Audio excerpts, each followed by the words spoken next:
Portugal. There's a YouTube show full of fun facts you need to know.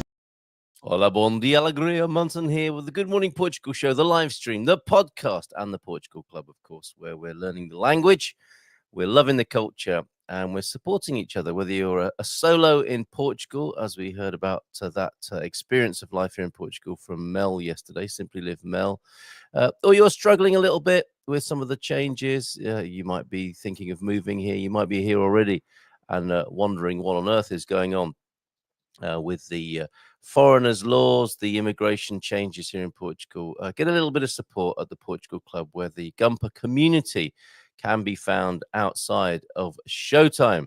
And it's our pleasure to be of service and support to each other over there. So, oh yeah, and talking of which, tomorrow evening, where's that jingle? No, not that one. Muito bem! Oh gosh, hold on. That's what the is going on with Ima. He got there in the end, didn't we? That's our webinar at Expats Portugal tomorrow evening. It's going to be a little bit different. I'm going to really quiz Gilda about that tomorrow evening from 7:30. And for those of you who are Expats Portugal premium members, and you can get a discount on that, actually, if you're looking to sign up with Expats Portugal, give me a shout if you're a Portugal Club member, or drop me a line on WhatsApp, and I'll give you a code so that you can get a discount on Expats Portugal membership. And the premium lounge of the Expats Portugal premium membership will be gathering together after the webinar. So 9 o'clock tomorrow evening, that's the premium lounge, and a chance to debrief and chat about all sorts of things. Sometimes we come up with the most amazing restaurant recommendations. People new to the community introduce themselves. It's not unlike what we do here. And at the Portugal Club, we're all just trying to help each other in our lives here in Portugal and our lives generally, right? So good morning to you. Thank you for being here. This is the Wednesday, the 23rd of July edition of the Good Morning Portugal show. Yeah, which is live. And that's a very good question, Mel. Bon dia, you say. That, Mel, is a good human. Yeah, that one. You, Mel. And are you doing lives each day now or just some days? Well, given that it just looks like it's me and you here, Mel, I'm just going to answer that question directly to you. I think we're going to go back to live streaming every morning, and we're going to be playing music like a proper breakfast show. That's what I've been mulling over in the last little while, and I think that's probably what we're going to do. We came into being during the pandemic time as a support service and as a sort of check-in in the mornings, which proved to be very useful, and then we never went away after that. And I think oh, we're all here. Yes, thank you, Sarah, for letting me know that. Yeah, I think it would be good to do that again. I think it would be great to be around in the mornings for anybody who wants to check in for whatever reason. So look at that. You only have to say it's only me and you, Mel, and then everybody's suddenly exposing themselves here on the Good Morning Portugal show. So yeah, thank you for that, Sarah. It would be great to have you back. Do you know what? That's probably all the encouragement I need, Sarah. So thank you. The Yerman moment there. When Sarah encouraged Carl, and that was it. Bon dia to you, Gabby, as well, and Coach Turner. Bon dia a todos. Feliz Carta. Be great to have live streaming again. Okay, so I think I've made a mistake, right? Trying the new format, and it looks like we've got, those fifth Mondays, Tuesdays, Wednesdays, Thursdays, and Fridays of the week. And we've got some of those coming up. So I think we'll practice that next week when we have those extra days when we don't have scheduled guests.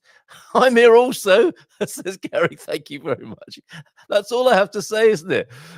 Play the Cat Empire. That would cheer everyone up in the morning, and they are coming to Lisbon in September. Well, do you know, I was thinking, Mel, I can't play a tune just randomly. There's got to be some sort of Portugal connection, right? And that's as good as a connection as any, isn't it? They're coming to Lisbon, as is So Jorge, so we'll play some So Jorge. This morning, I've got a Girotti Column tune. Girotti who? A great story with Manchester band Girotti Column, who played in Portugal in the 80s. But I'll do that as a way to end the show today. And yeah, please, your musical suggestions are very, very welcome. So that's a great shout there, Mel, the Cat Empire. Which particular tune, though? Can you send me your request probably via WhatsApp, 913-590-303. We might do a bit of phone-in action as well. Okay, so it looks like it's settled with our Chorat committee here this morning. Should we go back to a bit of live streaming in the morning? I made a mistake, I think, in trying the new format. What was I thinking? I guess a Good Morning Portugal is a live breakfast show, is it not? So remember where you heard it first, perhaps. Bon dia, Carl, and Gumpers. Good morning to you, Jackie. So yeah, isn't it lovely to check in first thing in the morning? Right. The main business of today is this idea of Little Tibet. Now, the president, Marcelo Rebelo de Sousa, who of course will be handing over his keys to the palace. That's probably not the best way to describe his presidency, but he's got a lovely little place in Cascais, I think, is he not? And he's got a presidential palace to use as well, I believe. Those keys will be handed to a new president in September, I believe. During his tenure on December, he's been president for a long time. I think he's had 2 terms, hasn't he? On December the 28th, 2017, President Marcelo Rebelo de Sousa promulgated. He does a lot of that. He's done a lot of promulgation since he's been in the post. The classification of the Sistelo cultural landscape.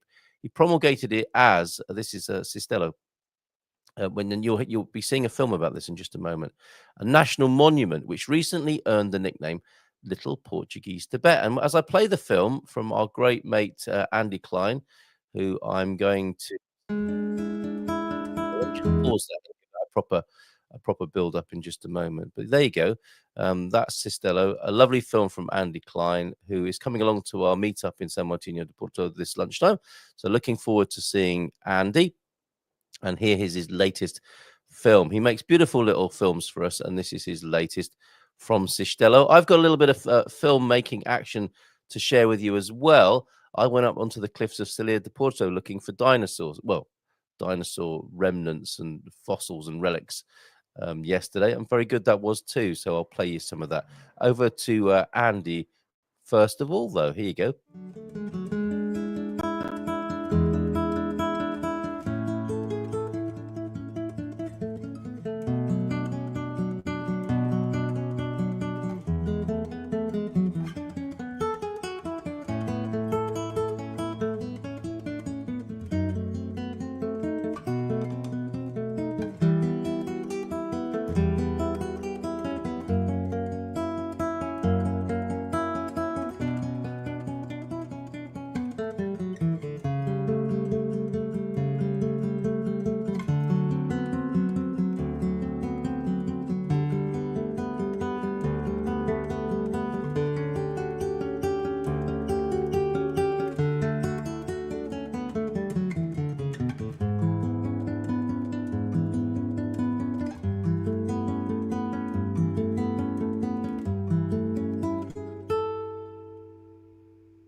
Well, another Marcelo there playing the guitar. Beautiful bit of music and a fantastic film, as ever, from Andy Klein. Thank you very much, Andy. And Andy is happy to spill the beans on how to make good video with a phone. That's one of our courses at the Portugal Club, of course. Thank you, Mel, for that. Okay, I thought you were saying hello, hello to me. That is the name of the tune. Okay, we'll spin that tomorrow. And yet, a bit of feedback for Andy there, which I'll pass on later on when I see him. And in your opinion, Mel, don't let yourself get too locked into lives and be a burden on yourself. It's not that I don't like doing them. I didn't know if it was working as well as it might do, and was looking for a bit of a change and a bit of evolution, experimentation with the Good Morning Portugal show.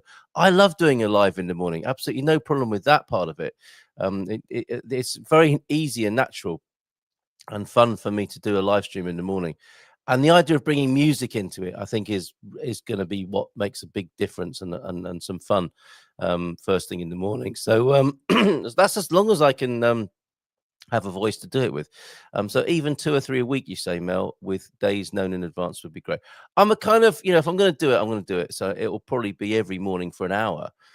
8 till 9, nice start to the day. And it's interesting as well how that becomes more or less relevant as a time slot during the year. The farmers like to be out by then, don't they, if they live in a hot part of the country?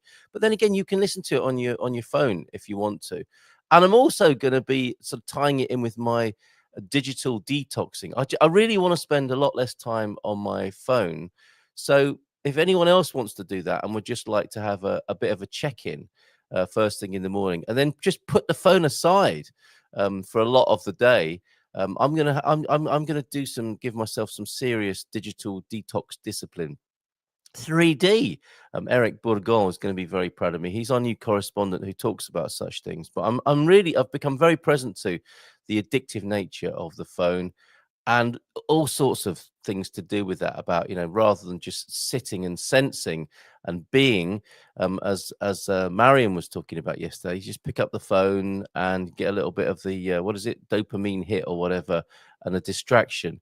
I really want to experiment with that, so it's going to work actually. I think to just be to hang out, check in the morning, use the technology, and then go and enjoy IRL, in real life without constantly scrolling and looking at the phone. I don't think it's very good for us, but it's just a phase we've been going through.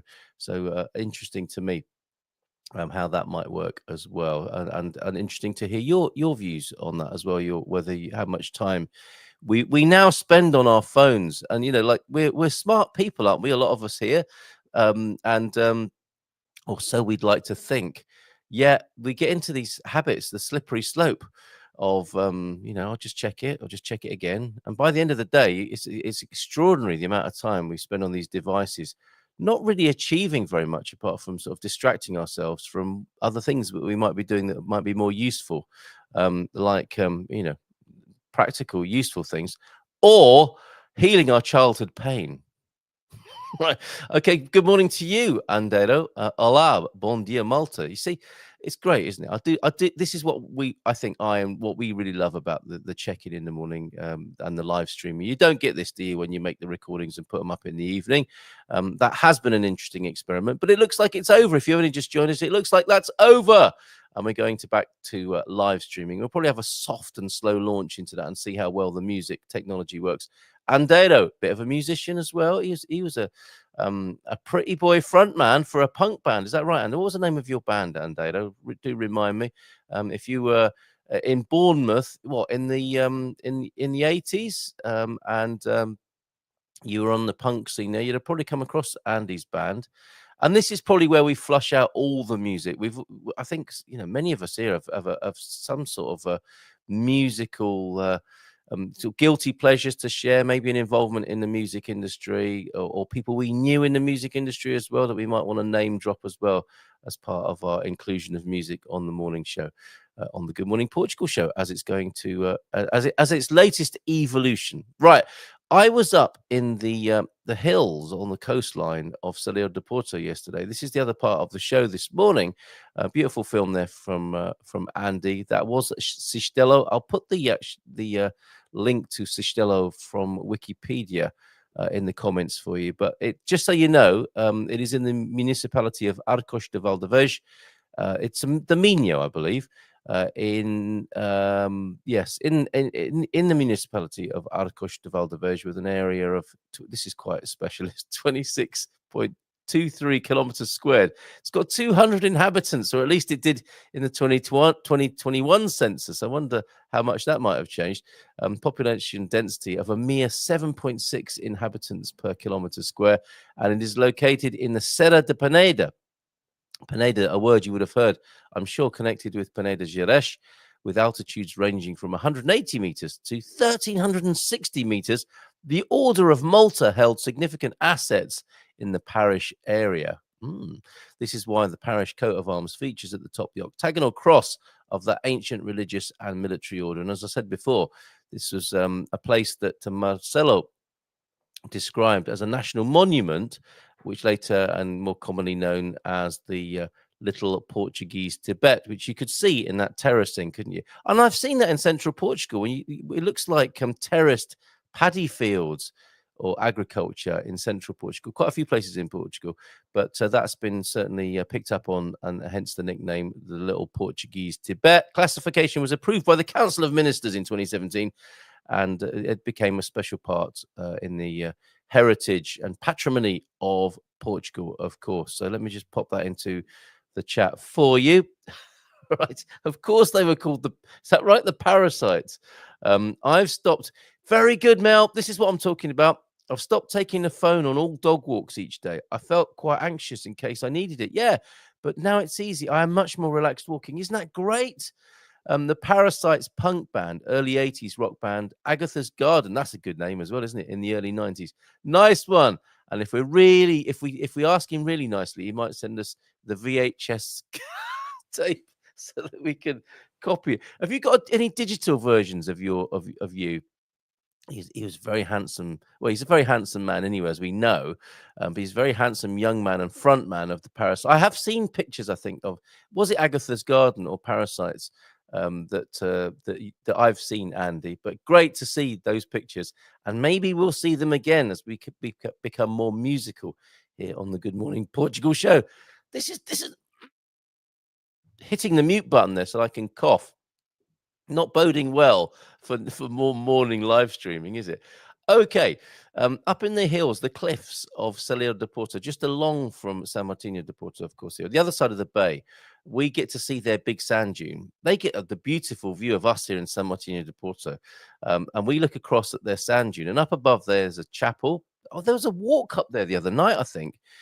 Which I've completely forgot about, but it probably wasn't in the finest state to go traipsing uphill after a little bit of a hangover, I'll be honest with you, on Saturday evening from our party.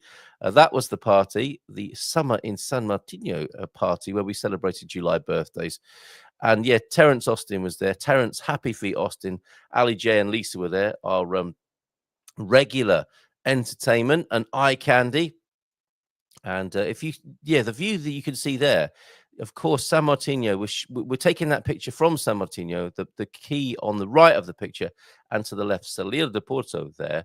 Now, there's an incredible, as I discovered yesterday, there's an incredible dinosaur heritage and burgeoning, growing collection of discoveries here in Portugal. Quite understated, as Portugal is with many things, especially dinosaur discoveries. Lourinhã is the capital of dinosaur action here in Portugal. There's a dino park.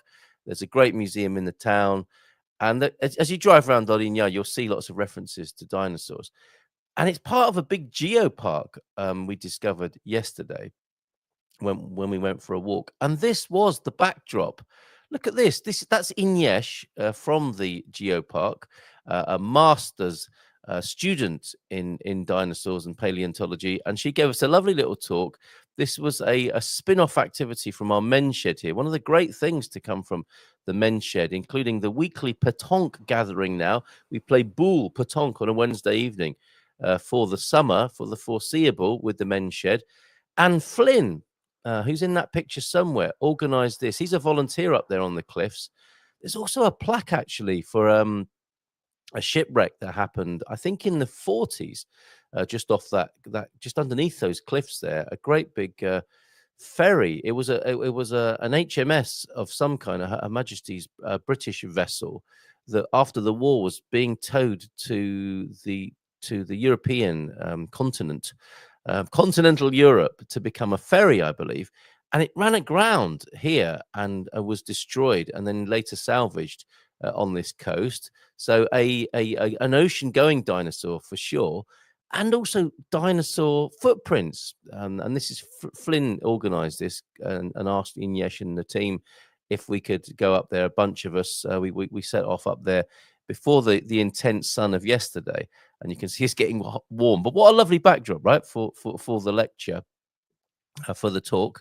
Oh, hold on, no, I don't want to peak too early with that. And when we first got up there, let me play a little bit of video actually of Inyesh talking to us up there. Some of them are already studied, and others are not. It's a little bit low, the volume, but you get a sense of what's happening here. This is a small country, but with a lot of dinosaur footprints and also, of course, dinosaur bones. You probably know about Lourinhã, or perhaps Portugal. So she's talking about Lourinhã there. Where the cliffs, in the coastal cliffs. So a small country, she says, with a lot of footprints and dinosaur bones, and many of which you can see in Lourinhã, where a lot of scientific research is taking place. They found eggs there. They found all sorts, which they're obviously very excited about. Anyone in the dinosaur business is very excited about that. I used to work at the Natural History Museum. It was my first job, and I realized yesterday how bored I was as a young man working in the natural history. It just became my everyday, and I felt quite ungrateful and bratty about that yesterday, where there I was in this incredible global treasure trove of incredible things, and I actually spent a lot of my time quite bored in that job. They're doing it, being in a place that many of these dinosaur fans would have absolutely loved. Right, Matty's here as well now.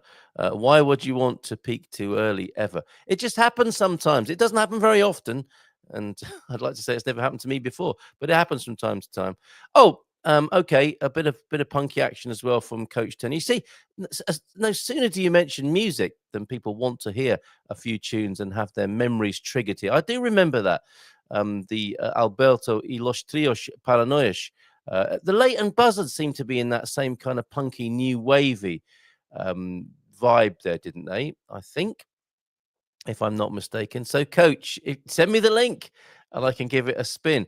But we need to work. I mean, that's Spanish rather than Portuguese, isn't it? There, so we do need to work in a Portuguese link. So far on the table, we've got Sir Jorge, who's coming to play in Alcobaça on the 9th of August. We've got the cat, no, what, sorry, what are they called, Mel? What are the not the Cat Orchestra, the Cat Empire who are coming to Lisbon in September. And I've got a Girotti Column track to finish with today. I'm sure Andy remembers the Girotti Column. Vinnie Riley is their front man. I'll tell you a little bit about them and their Portuguese connection a little bit later on. But we're talking about dinosaurs. You interrupted me there, Matty.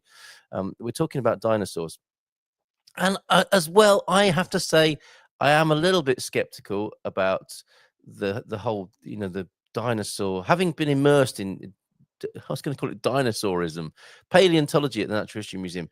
It's a very particular narrative, and but I think a lot of early paleontologists made a load of stuff up. That's science is partly making theories up, isn't it? Which then get challenged by other theories, and a lot of those theories I think were quite spurious and seem to be the sort of stuff that got made up at tea breaks and or we've got a deadline, we better say that they had multicolored feathers, and they were this tall and they ate these things. And so much of that, of course, as with so much science, is speculation based on a bunch of facts, and then a thesis, of course. Good morning, Raquel. Hello, good to see you here. We need to talk, Raquel, don't we? You've just reminded me. Yeah, so dinosaur. I'm not going full on conspiracy theory, as in these are just some carefully laid bones around the world that created a whole distraction. There are some very, very funny and interesting and amusing dinosaur conspiracy theories as well. But like with all things, certain narratives get developed and worked upon, and I was a little bit skeptical and cynical about the whole sort of dinosaur thing. And that's not to take anything away from the lovely people like Inyesh, who are so excited, who get to do what they did as kids, which is be excited about dinosaurs, and then do it as grown-ups.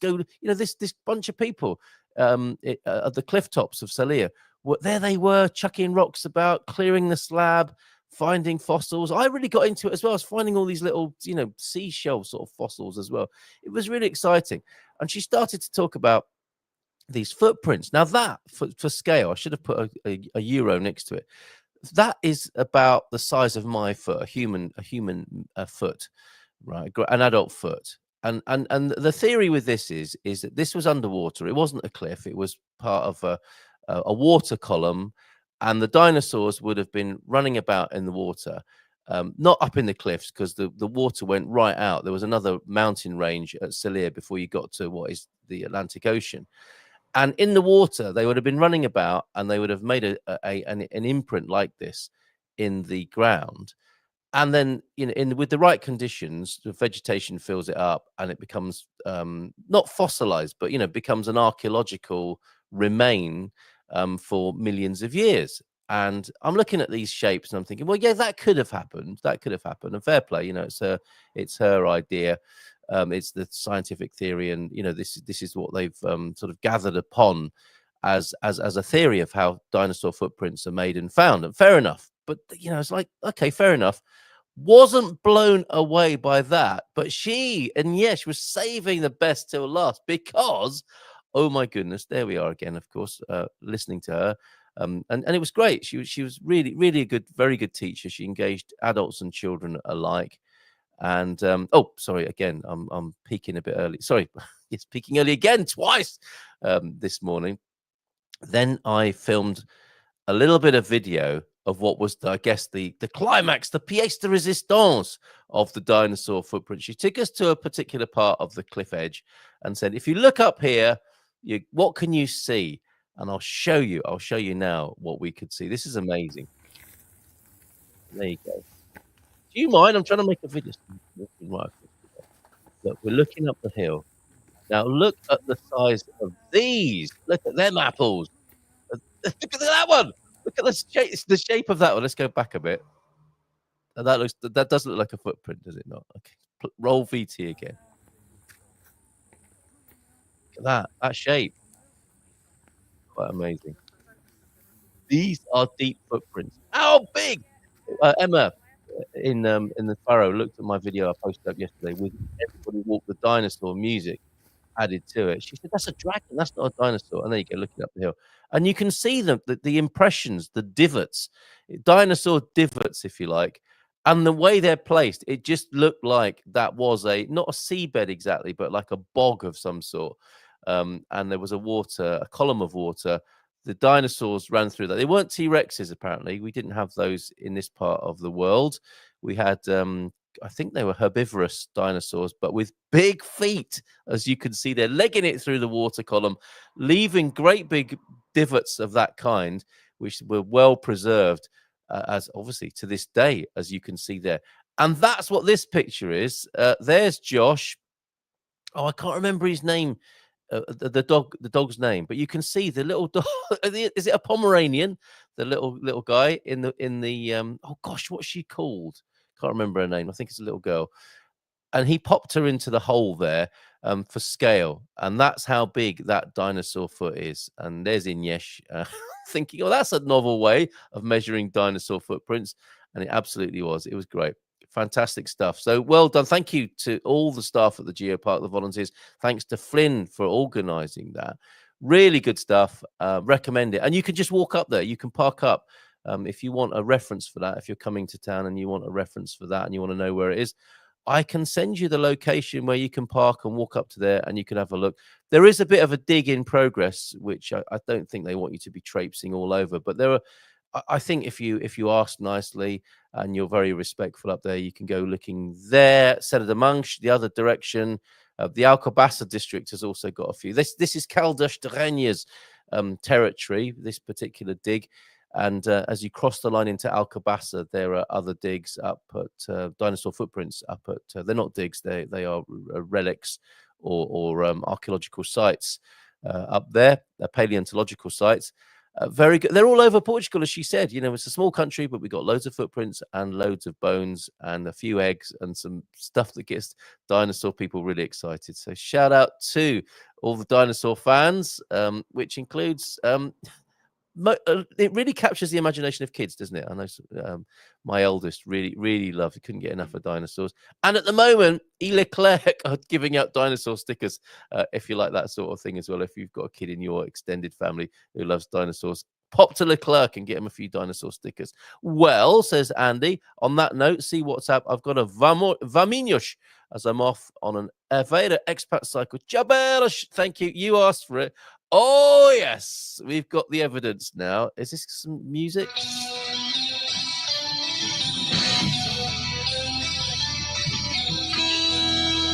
A bit of Agatha's Garden. We're going to hold that, Andero. Thank you very much. This is great. We're loving this plan. The plan is coming together.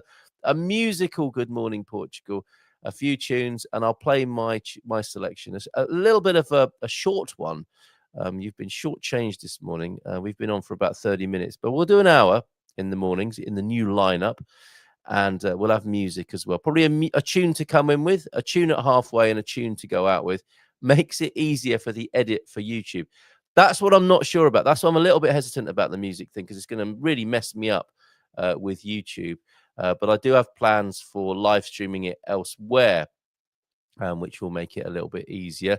Tell a friend to tell a friend. The new Good Morning Portugal show, which is going to be a proper music breakfast show we kind of launched it together this morning, didn't we? Okay, so before I go, and before I tell you about the Girotti column, Girotti, not Girotti, Girotti column, let me just share a couple more things with you. Oh, actually, yes, maybe we will be here for the full hour this morning. A new Vingle for you. This is going to be a new feature of the show.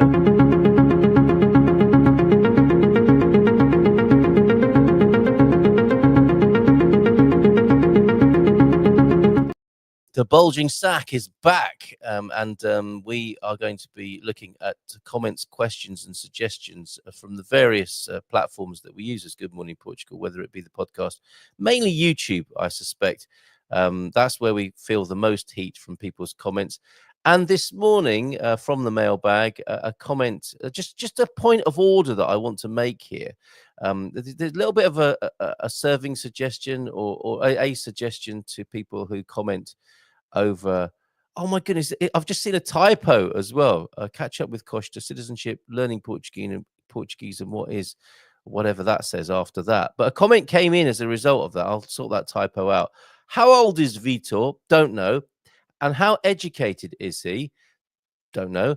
I mean, he talks like my 80-year-old racist and ignorant uncle, and then he suggests that taxation is punishment. Right. Okay, so suggestion to anybody, a very, very gratefully received, mostly your comments, questions, and suggestions via YouTube and any of our other platforms. But ad hominem, let's not be just making criticisms veiled, thinly veiled, or hardly veiled at all, with a comparison to a racist and ignorant 80-year-old uncle. Say what you mean, as in, what is your beef with what is it he said that you don't like, and what is your better suggestion in the interest of improving dialogue and us maybe regaining some sense of common conversational class or intelligence. Instead of just attacking people and putting them down, like, how old are you, and how good is your education? Instead of that sort of nonsense, how about, well, you said this, I didn't really like that, here's my better suggestion, here's what I think about it, what do you think about that? And then you can have an intelligent to and fro conversation about things, which is what I believe some people can do, have been able to do in the past. We may be in danger of losing in the current age, and this is, I think, something to do with the whole sort of digital phenomenon we're talking about, and the speed of it, the intensity of it, the sheer volume of it. Maybe let's slow things down and have decent conversations with each other. So there you go. That's the Munson's mailbag. More of that to come.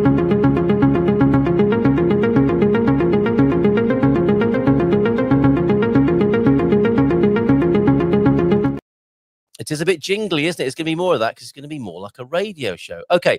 Also, before we go to Girotti column and their connection with Portugal and a chance to play their fabulous music, Well, one tune of theirs anyway. Shimado. Now, this is a beautiful, this is going to be the wine of the week, the Portuguese wine of the week this week from Red Notes here in São Martinho de Porto, my newly opened and local wine purveyors, wine store, wine shop, seller. Sergio said to me, he liked the first video. John and I, of course, tried that on my front porch. I'm looking for somebody who wants to try this, or maybe a couple of people. We could drink this together this week. It's a rosé. It's unfiltered. It has a beer bottle cap on it, and it's from a small producer in Alcobaça. And it's a great idea, Sergio. Loving this. And it is the Shinado uh, winemaker. Let me just bring it onto the screen for you. And their lovely website and a little bit of their backstory. Let me just take their bottle off the screen there. And you can see tradition meets passion. If you're looking for an unusual and very local specialist winemaker here in Portugal, you see those caps there? They've got the beer bottle caps, and they've got like what look like hot wax dipped caps as well. This is a craft winemaking operation in Alcobaça. Want to tell you a little bit about their backstory, because we'll find out what a Shinado is, I believe, here as well. So there's the founder enjoying a very nice Portuguese tabua there, right? A little bit of Portuguese snackery going on there in front of your very eyes. That's João Tereso, a sound engineer. Can you believe that? A sound engineer and winemaker. So Portuguese, isn't it? So, I mean, he's a Swiss Army knife. He's got a sound engineer bit, and he's got a winemaking bit. Goodness knows what else he's got as well going on in his skill base. He ventured into winemaking in 2017 to save his grandfather's small plots of field blend vines in Alcobaça, an hour north of Lisbon. And Alcobaça wines, I do think they come into the DOC, the DOC, the winemaking region of Lisboa. So he saved the granddad's winemaking business. Maybe it wasn't a business, but his vineyards from abandonment, with the guidance of a great friend, local agronomist and winemaker Rodrigo Martins. I learned how to care for the wines. I'm loving this story already. By 2018, I had begun tending to 2 additional neglected vineyards in the Toijais Valley. These vines, aged between 40 and 80 years, are situated on hillsides at about 150 meters, around 500 feet elevation, and have been farmed organically since 2021. Being just 15 minutes from the Atlantic means that even in early September, when we pick, nights can be chilly and mornings misty. Now, some grapes like this, don't they? Our wines are crafted with low doses of sulfur. Who doesn't like a low dose of sulfur first thing in the morning or last thing at night? And high doses of care and attention. Discussing field blends and the labor they require, I often say the fun is to live with it. That's some life wisdom right there, isn't it? I'm often asked about the origin of the name Shinado. Let me explain. My friend Claudia, an illustrator and bass player, presumably they've known each other from the recording studio and the sound engineering that João does here. So he's known Claudia for years, who created the original illustrations on the wine bottles, the labels, the one that I showed you. Shinado is slang for stabbed. Oh my goodness. As Shino is slang for life. Slang for knife. Okay, I was a bit distracted there. Chinos, a pair of chinos, where I come from, is trousers. You don't want to be boasting that you've got a pair of chinos in Portugal by the sound of it. Some of my wines can catch you off guard and might give you a small nick in a good way, I always hope. Additionally, catch you unawares, a paper cut. Additionally, chino also refers to a stone used to demarcate property boundaries. You see, lovely Portuguese culture and vocabulary here. Reminds me, I'm so behind on my 30-day challenge. I think I'm on day 11, and it's actually day 15 or so. Sorry, Maria. So in a good way, you get a nick. It also refers to, the word Shino also refers to the stone boundary. So a plot marked by stones is a Shinado. For years, I wasn't concerned with selling or marketing the wines because I was too focused on learning how to cultivate the grapes that create the wines that he envisaged and envisioned. When the pandemic finally gave me the time to focus on it, I pulled the drawing out of the drawer. It fit the wines perfectly, and thus the brand was born. Love it when a story comes together of creativity like that. And if I go back to the homepage to give you another look at the wines here, you'll see those beautiful labels. Or will you? Yes, just out of shot there. I'll tell you what, I'll put my own photograph on of the label. Look at this beauty here. Isn't that great? Is that the life of a winemaker on a boat sailing into the waves of Nazare there? Probably feels like it sometimes. Great stuff. There you go. That is Shinado for you. And I'll be trying that this week. If you want to try it with me, you let me know. On to Girotti Column. And our tune that we're going to play out with today, it is the tune called Amigos em Portugal. Of course, we're looking for a Portugal or Portuguese column here. Girotti Column has a notable connection to Portugal, particularly through their album Amigos em Portugal, obviously Friends in Portugal. This album was a collaboration with Portuguese writer and journalist Miguel Esteves Cardoso, and was recorded in Lisbon in 1983, folks. The album features tracks with Portuguese titles like Lisboa, Menina ao Pé de uma Piscina, Girl by a Pool, and Estrela à Noite, Estrela at Night.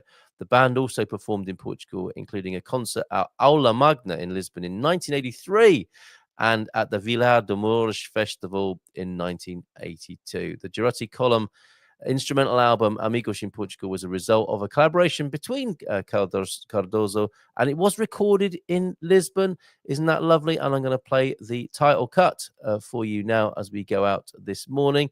Now, I'm not sure what to do whilst the music's playing. I'm going to have to figure out some sort of visual treat for you on the screen, but treat it like radio. You don't have to see what's going on the screen. We're going to get more radio-esque, I think, and less video action. But anyway, we need to provide something on the screen, don't we, as a bit of visual entertainment. But the main thing here, and I hope you can hear it, is the tune Amigos em Portugal by the Girotti Column, with a fabulous Portuguese connection and a great way to get us started. Here it is. Thank you for being here this morning. More of this to come in our new format, 8 till 9, every weekday morning, with more music on here on the Good Morning Portugal show. Your suggestions, your requests, as long as they've got a Portuguese connection, are very welcome. 913-590-303, the number to send those suggestions to. Have a great day. Take care, and bye for now.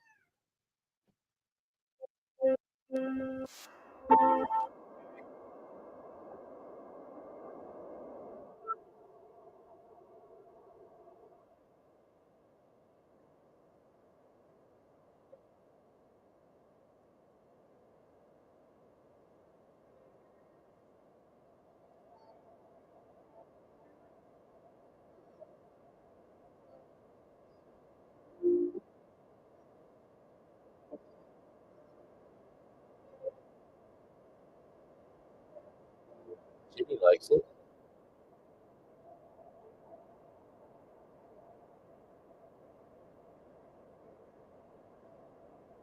Right. Okay. So the visuals you got. Let me just stop. Hold on a minute. Okay, so I'm gonna have to find a better way to do the music. There is no music, unless, of course, it was a concept album in a Marceau style. I think I know what I can do to have this happen. Thank you for being here to perhaps help me make sure there is some music. Thank you for your executive production. I have to say here. So check again for me if you will. I think it will work this time. Let's have a listen to this.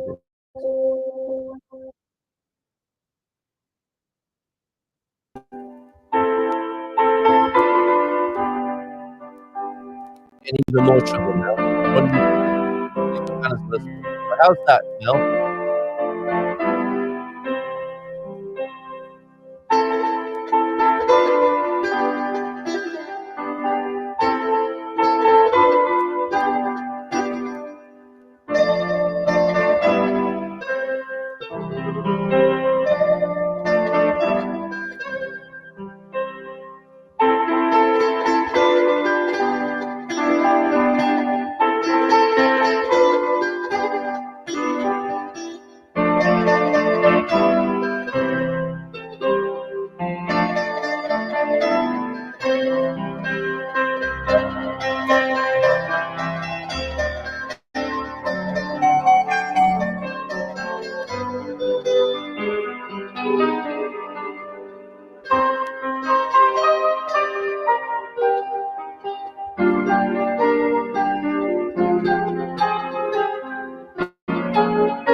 that's been a failed experiment so far. But look at this silly cat here.